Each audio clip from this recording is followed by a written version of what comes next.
Bonjour tout le monde. Good morning, everyone. Welcome to Toronto on a sunny day. It's great to be here with all of you. The message today is simple. Enough is enough. That is the message that I'm sending to the telcos on behalf of millions of TTC riders who have been very, very patient. And that's why this morning with my colleagues, and we'll be getting into the details before, we are forcing the telcos to ensure that all subway users, regardless of the service providers they have access to mobile services by October 3rd. That is the key message today that should be heard by everyone here in Toronto. But before I get going, let me say a few words to Mayor Chow.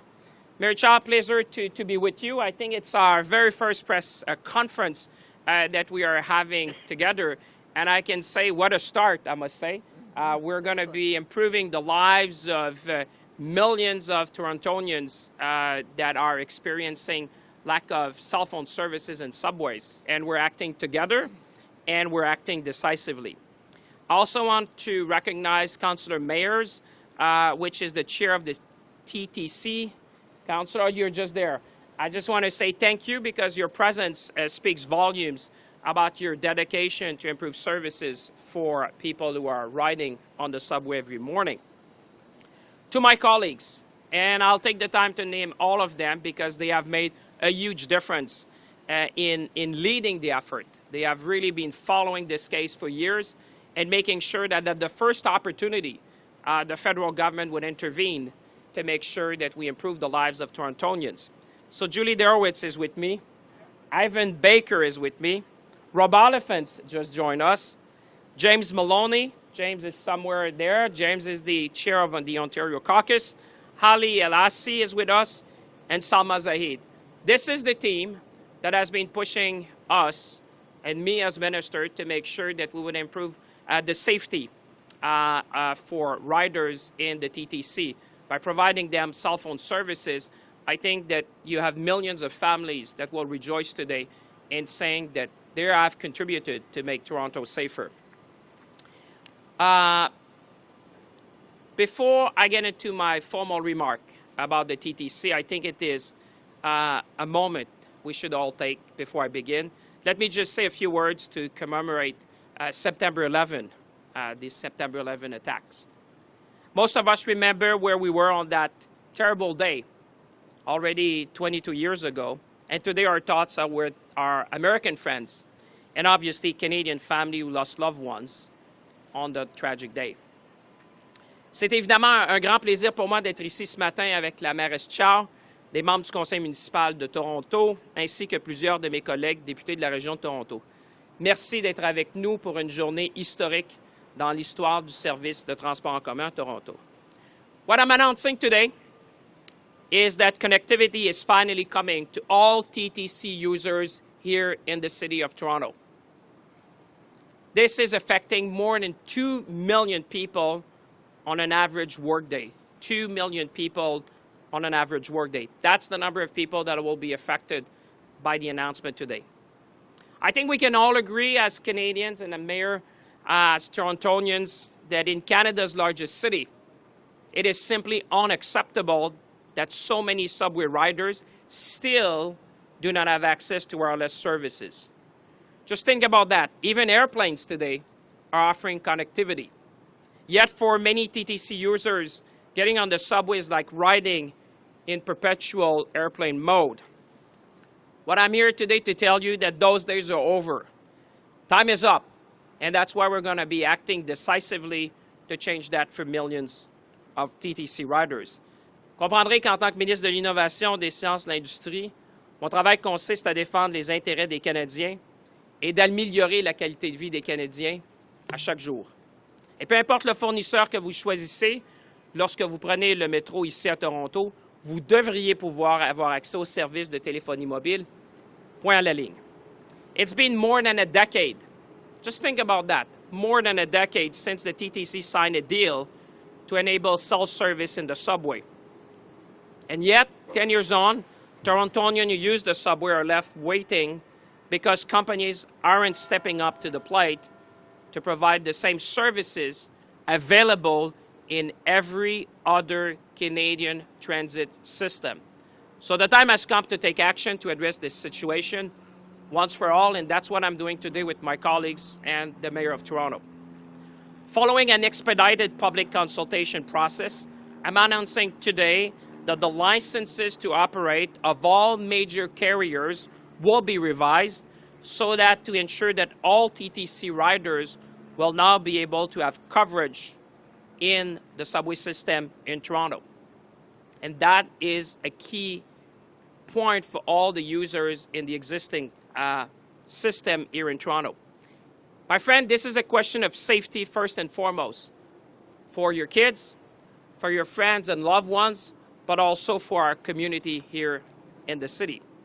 Suite à un processus de consultation publique accéléré, j'annonce aujourd'hui que les licences d'opération de tous les grands fournisseurs seront révisées afin d'assurer que tous les usagers puissent avoir accès à des services de téléphonie mobile dans le métro de Toronto. In practical terms, for folks who are watching at home and are listening to us, this means that all major carriers will have to offer voice, text, and data services, including, obviously, 911 service, by October 3rd on the current wireless network in the subway system in Toronto. This will be followed by full service in all tunnels and stations across the network as soon as it's possibly feasible. And make no mistake, should mobile carriers fail to meet these conditions, I will not shy away from taking further action as appropriate. And not only I expect them to follow what we're demanding today and requiring, I think it would be in their best interest as millions of Torontonians are using and want to be using their services and are going to be watching. This could include, if they fail to act, imposing mandatory penalties and even suspending or revoking a carrier spectrum license. This is very serious business. The TTC, ladies and gentlemen, in conclusion, is the largest transit system in Canada and a huge player in the city's economic well-being. That's why I firmly believe that enabling connectivity on the TTC for all users is not only the necessary thing to do, but the right thing to do. That's what I will keep with my colleagues fighting for TTC users and for all Torontonians. With that, I am pleased to pass the microphone to my friend, the Mayor of Toronto, Mayor Chow. The floor is yours. Thank you. Wow. Thank you, Mr. Minister. Today is a happy day. All the transit riders are going to have a sigh of relief and said, finally, it's happening. October 3rd, where moms would be and dads would be able to connect with their children that are on the subway to find out that, we have arrived. Or those that want to do some homework or do some work on the subway, they could do that. They could text.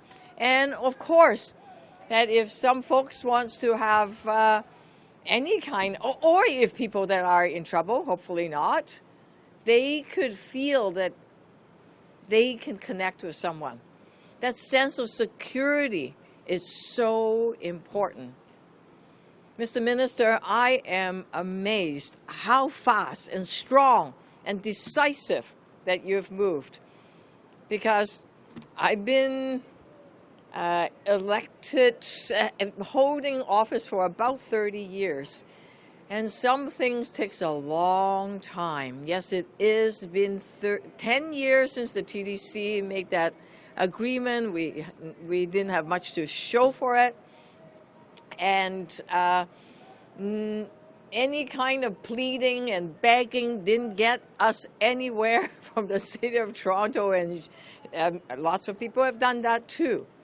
Now, you are using your mandate, your power to say to the telecoms, to say that it's long overdue. Let's make it happen. And that we need this service as soon as possible. And we hope that the companies will get the message, that they would cooperate and work together so that Torontonians get the service they deserve and they need. But I am so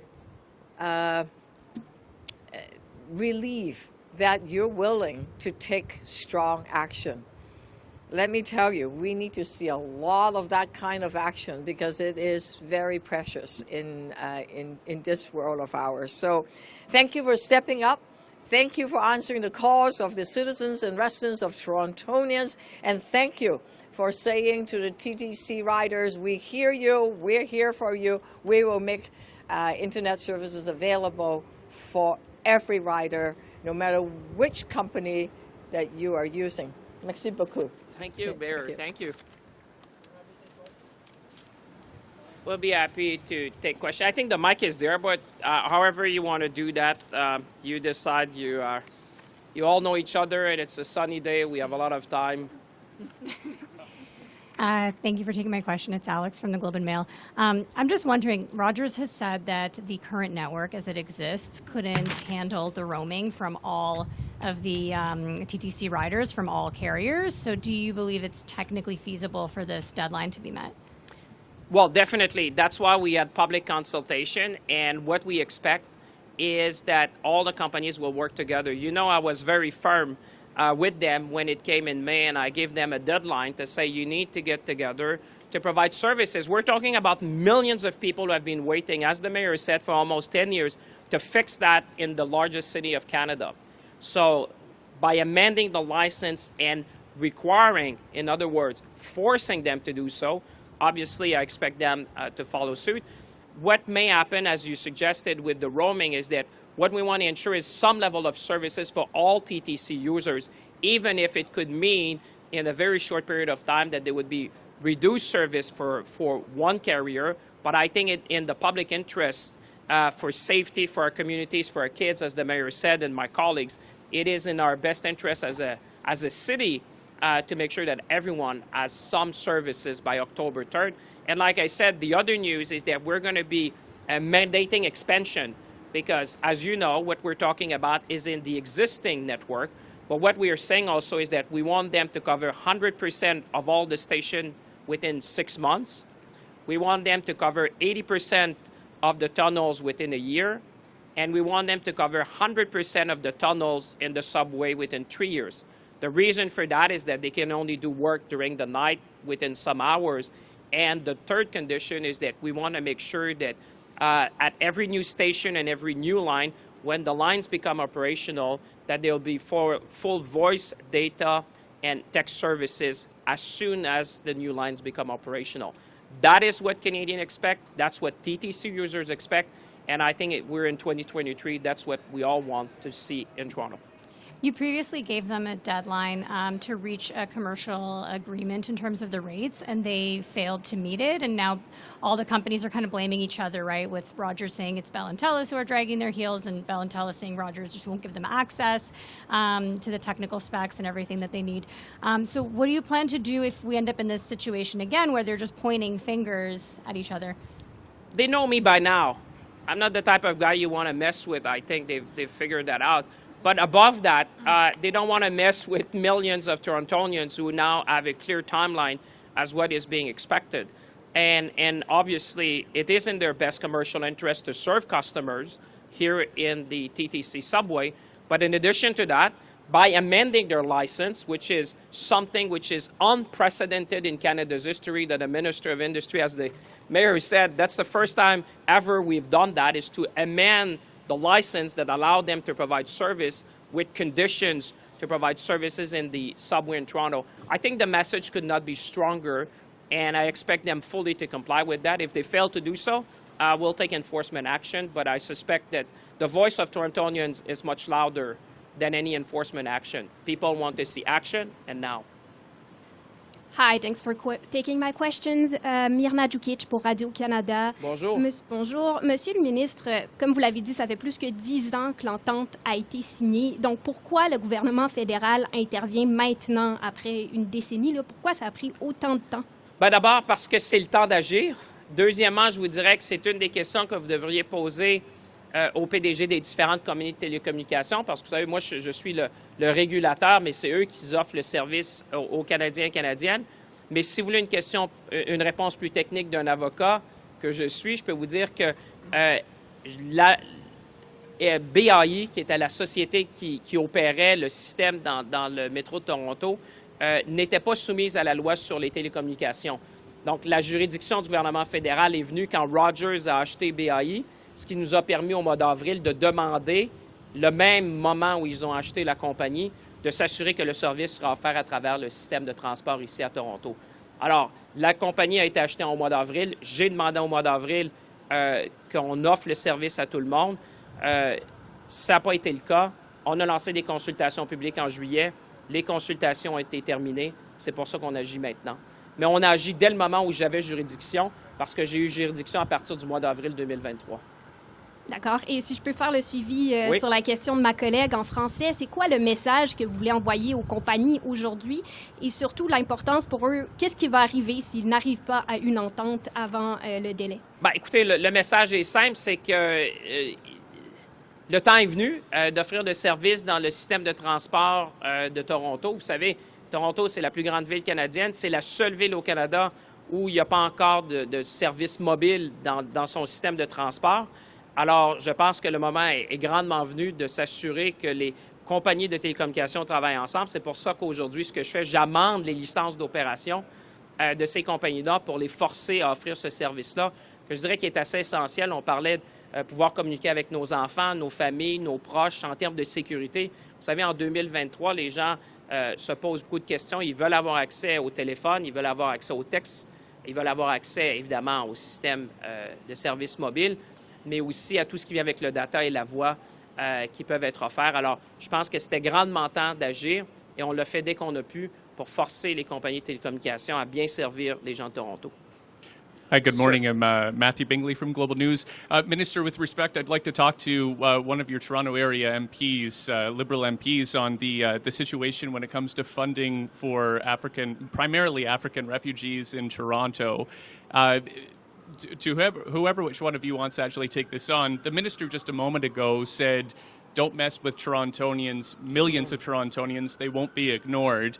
Many people feel like the message to each of you on this situation over funding with the city is being ignored. Council people here are naming you directly in the chambers, saying that they will be increasing pressure on you to ensure that the message on funding is heard. I'm just wondering if one of you would care to say, while you're standing Sure. next to the mayor, and again, Minister, with respect, if one of your MPs would like to actually Sure, address this. I'll probably ask Rob Oliphant, who is the Parliamentary Secretary to the Minister of Foreign Affairs, if he wants to comment further. But we're always listening. I mean, today you have a great example. From the moment that we had jurisdiction, we acted decisively to improve the lives of millions of Torontonians. And I can assure you, in the history of Canada, you have one of the strongest caucus who speaks on behalf of the issues that matters to Canadians. We spend the summer listening to our folks. We know that affordability is the first thing that people have in mind. The cost of grocery, we're talking about housing. We're talking also about making sure that we have this green industrial transformation. Today is Monday and we're acting on the TTC. And I think you'll see a lot of action because that's what Canadians expect from us. But with that, I'll turn over to Rob if he wants to add a few words on behalf of my colleagues. Thank you, Minister, Mayor. I haven't had time to congratulate you in person. Congratulations. The issue of asylum seekers and refugees seeking housing in Toronto is real. Housing affordability, housing attainability is absolutely critical. The federal government has absolutely stepped up to the plate. Have we done enough? I would be very clearly, as one Torontonian, one Toronto MP, saying no. That we will continue to need to discuss with the City of Toronto, with the people of Toronto, how it is we solve the problem. The problem is multifaceted. The problem is not the problem of asylum seekers. It is a housing market crisis in Toronto.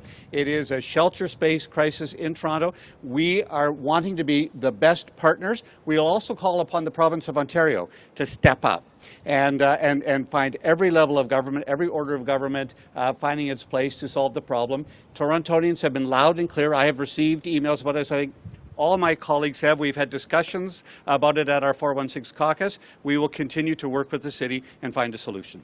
Could I just actually follow up with you? Because it is really primarily a problem of money at this point and jurisdictional bickering. So what kind of message are you sending to the Prime Minister when you meet with him on behalf of your caucus mates in the city that you know your seats could be at risk here? It is partly a problem of finances and money, but it is also a problem of building affordable housing and attainable housing continually. This is something that there are no quick solutions to housing. This is a major market problem that we're having not only in Toronto but other cities. We face it in a variety of ways in this city. I face it in my own riding. All my colleagues do. We are speaking about the issue. We'll continue to speak about the issue, but we'll also call upon the Ford government to also step up to the plate, who has responsibility for housing as well. Thank you. Always a lot of issue. Minister Champagne, Sean Jeffords, CBC Sure. Toronto. A question for you along the lines of my colleague from Yes. Global News. Last week, the City of Toronto adopted a long-term financial plan. It calls on the province and the federal government to step up in different ways and negotiate a new fiscal framework for Toronto, but probably more broadly for cities. The response to this point, up to this point, the federal government has given has largely been dip into your savings or go up the road to Queen's Park to sort out your financial problems. Why is the federal government taking that tone, and why is it not in active negotiations on this fiscal framework with the city right now? Well, I think Rob said it very clearly. First of all, we're listening to people, but it's true that in the federation like Canada, the answer is not always at the federal government. I think that the provincial government has a role to play. You've seen it, for example, when we've attracted record level of investment in the province. We went back to the provincial government in Ontario and say, you have to pay your fair share. That's how it should work in a federation like Canada. You've seen when we did Volkswagen, when we did LG and Stellantis, the federal government is going to be there at 2/3, the provincial government at 1/3. I think that the message overall is that in issues like that of primary jurisdiction of the province, people should turn first to Queen's Park. But in terms of listening, I can tell you, we've been doing that all summers, and you have probably one of the most dedicated team of people who want to deal with the issues that affect Canadians in their daily lives. We are listening, but also we need to be fair in saying there's a door you need to knock first, and I think this first door is in Queen's Park. Minister, a question for a colleague of mine. It's been over a year since the massive Rogers outage, and the CRTC is still investigating what happened. Critics say the CRTC is moving too slow to force telecoms to be more upfront with customers. What's your response to that? Well, as you know, the CRTC is independent, so they do their work. Obviously, we follow the work that they're doing. They have to continue this investigation. You know, at the moment when we had the outage, I acted decisively. This was the moment where I called all the CEOs and say, you need to do better on behalf of Canadians. We also signed something. You remember the contract with Canadians that made sure that we would take a number of steps to minimize the impact. First of all, prevent. But should it ever happen again, that we minimize, that the automatic roaming, emergency services, we took a number of action. So I'll let the CRTC do the important work they do. But as you see, whenever we have jurisdiction, I take no time to act on behalf of people. That's what we're doing this morning, which is going to affect the life of millions of people.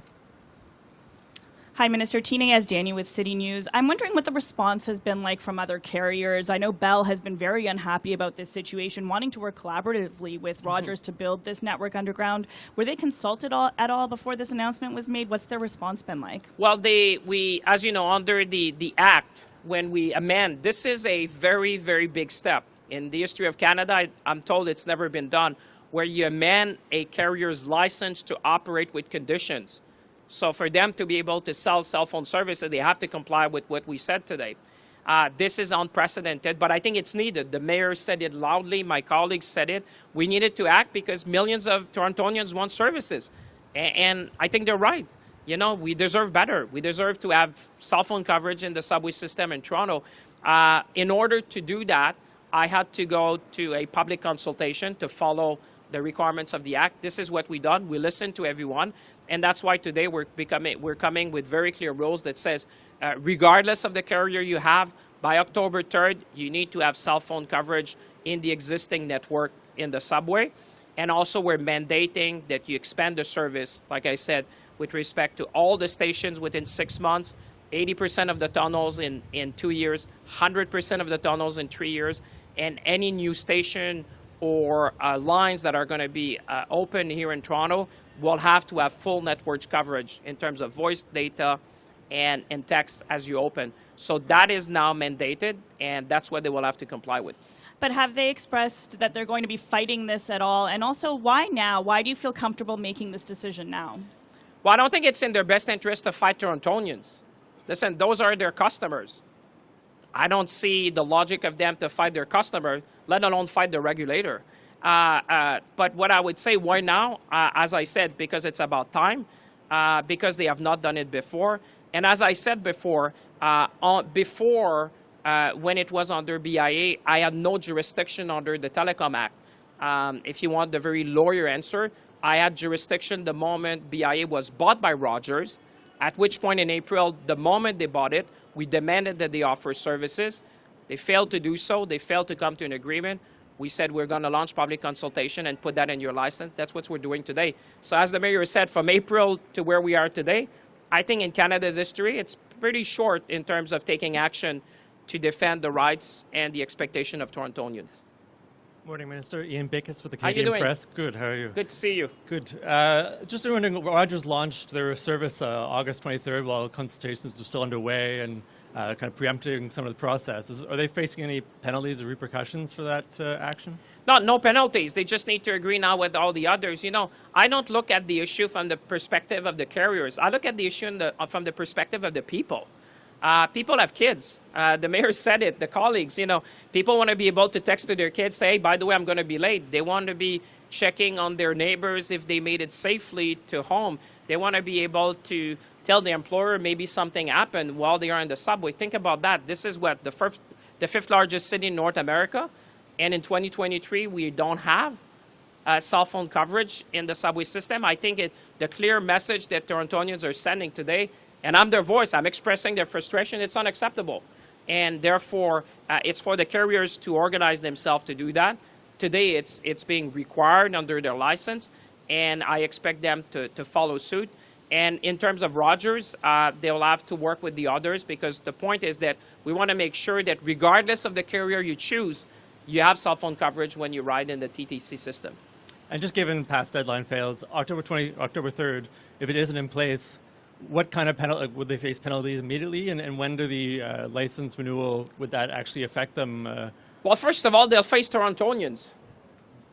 And I don't think that's what they want to do. They'll face their customers, because their customers know now that what is expected of them. And if they fail to do so, I'll take enforcement action. But I don't think we'll get there, because this is just common sense. This is something that is needed, something that has been wanted for Torontonians. And I think colleagues would say, and the mayor, people have been patient around here. People have been patient. So the moment we got jurisdiction, we took action to make sure it's going to happen. And if they fail to do so, we'll take enforcement action. And as you know, since I'm the regulator, it goes up to revoking a license to operate. I never think that we're going to go anywhere close to that, because their customers, which are watching TV tonight and listening to radios and read the paper, will demand that by October 3rd, they have the service in the existing system. I just have one very quick follow-up. Yes. On the monetary penalties, can you give us a sense of like what the realm of that would potentially look like? Well, there's a range of that, but we're talking amongst each other here. This is good commercial practice to serve your customers better. I don't think that I should have ever had to act, or me or the mayor or the colleagues to do that. It's sad that we had to do it, to force them to do so, but I think now they understand that we mean business, that they're going to be required to do so. But I expect them, you know, to do that, to step up to the plate, as they should have done from day one, to fix that, not waiting for government to intervene to protect the interest of citizens. So you don't want to give a specific ballpark? Well, there's a range of penalties, but you know what? I don't think we'll ever get there. We've been working with them. They know Torontonians, and they know who I am. And they know the mayor. I think they know enough by now to make sure that they have to do what they have to do. Okay, thank you. Good morning, Minister. Momin Qureshi from City News. Sure. Just a question in terms of what is it that you expect by October 3rd versus what will be laid out over the next 3 years? Okay, so let me take it simply, and I think Mayor, if you want to comment at the end, I'd be happy to, and any colleagues who want to add, because I'm the voice, but many colleagues have contributed to that. So what we're saying is that there will be equivalent level of services for all TTC users in the existing system by October 3rd. So that's the first thing. So regardless of the carrier you have, you will be able to have basic services in the existing system by October 3rd. The second thing we're mandating the telcos is to say, as we know, this is only covering part of the TTC system. We know that there's many tunnels and stations which don't have services. So we say you need to expand the services. So all stations within 6 months should have voice, text, and messaging services. And we say within 2 years, you need to cover 80% of the tunnels. And within 3 years, you need to cover 100% of the tunnels. So that in 3 years, you would have full coverage. And the reason why we need to give a timeline is because, as people would understand, you need to install equipment. And that equipment, and you have the chair of the TTC can go on, but you can only do that within so many hours during the night. The third thing we're saying is that for any new station, any new tunnels, any new lines that are going to be open in Toronto, at the time you open the line, you need to make sure that you have full mobile services, so we don't face that ever again. Mayor? If you want exact date, October 3rd, you heard, and then June of next year. And for the station, we're looking at a year later after that, 2025, 100% station and subways in the tunnel by December of 2026. Okay, so you will get it in the station first, the existing infrastructure first. Then the area that is on the stations, okay, text, etc. And then tunnels, good percentage of it, then 100% of it. Okay, so June, October, June, December. Okay. So basically, whatever Rogers offers as of October 3rd, the other providers have to offer. That's right.